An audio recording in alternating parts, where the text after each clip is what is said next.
শীতের মরশুম প্রায় শেষের দিকে, আর এই মরশুমের লাস্ট ওয়েডিং ইনভিটেশন পেয়ে চলে গেছিলাম আমরা 4 জন মিলে ইনভিটেশন অ্যাটেন্ড করতে। আর এটা ছিল বাবার তরফ থেকে ইনভিটেশন পাওয়া। আর এখানে গিয়ে যেটা আমার খুব ভালো লেগেছিলো, খুব ডেকোরেশনটা খুব ভালো লেগেছিলো, যার জন্য আমি ভিডিও করেছিলাম।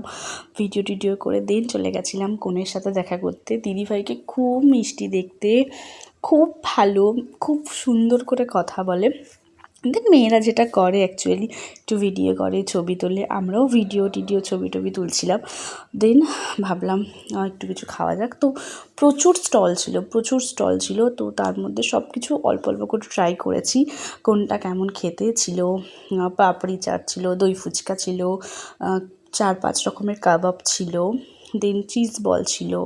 আমি চিজ বলটা ভালো লেগেছে বলে খেয়েছি চিজ বলটা।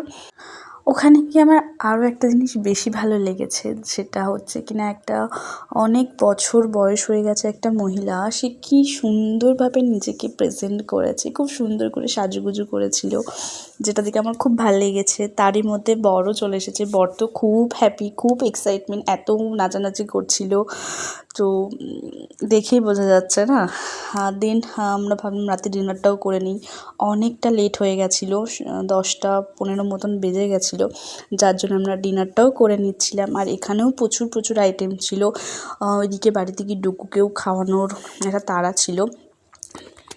শেষে একটু জিলিপি উইথ রাবড়ি আর ছিল আইসক্রিম, যেটা খেয়ে আমরা চলে আসবো ভেবেছিলাম। এদিকে ডুগুও ঘুমিয়ে পড়েছিল, তাই ভাবলাম চলো বাড়িটা যাওয়া যাক। দেন সবার শেষে পান খেয়ে চলে আসলাম। বাই, কেমন লাগলো ভিডিওটা বলো। Good night.